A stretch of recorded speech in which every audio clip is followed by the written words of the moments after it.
Good evening, and welcome back to PWT Rely News with your host, Mosey Long.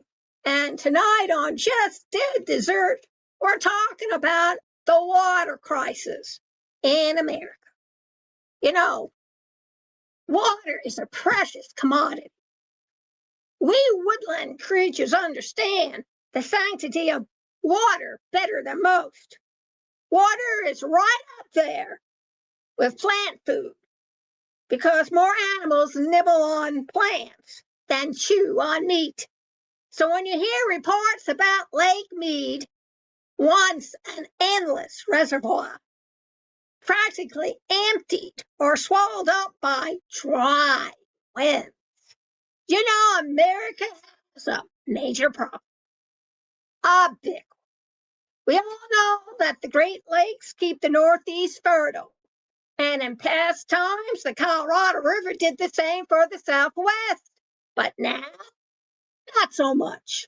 So many states draw upon that magnificent water source that the river is nearly depleted today and getting worse. And this just ain't an American story. In Cuba, the grid and infrastructure have struggled for years. In Puerto Rico, water is rationed. In parts of South America, once their glaciers and snow-covered mountains receded, meters were installed at every home and apartment, so residents paid for every drop they used. And now it's come to the United States. This is where leadership usually steps forward, even just to acknowledge the suffering of tens of thousands of Americans are facing.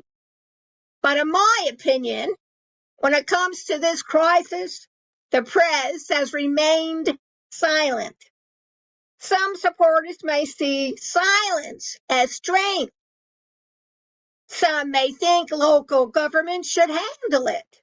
But to me, silence during a water emergency speaks louder than any slogan. Because this didn't appear out of nowhere. No, siree. It happened during years when climate concerns were dismissed as a hoax. And what comes around goes around.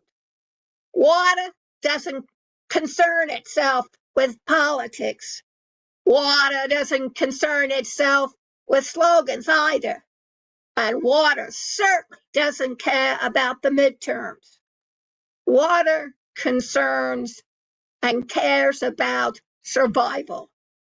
And America's adversaries, the ones who study infrastructure, resources, and vulnerabilities, understand that without water, America's up the creek without a paddle, literally.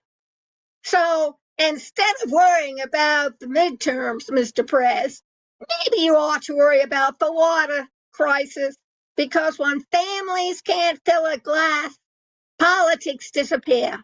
People don't care about speeches when they can't bathe their children.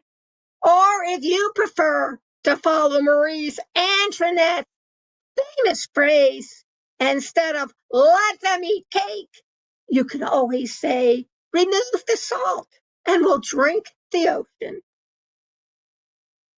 Thank you very much for joining us tonight. And to keep informed, to keep alert, and know what's going on in your world, small or not, remember to go over to pwtrelynews.kinsta, KINSTA.cloud, CLOUD, and see what the universe is talking about. Because sooner or later, it's going to start nipping you at your heels. And by then, folks, it'll be too late. Have a good evening, and I'll see y'all tomorrow.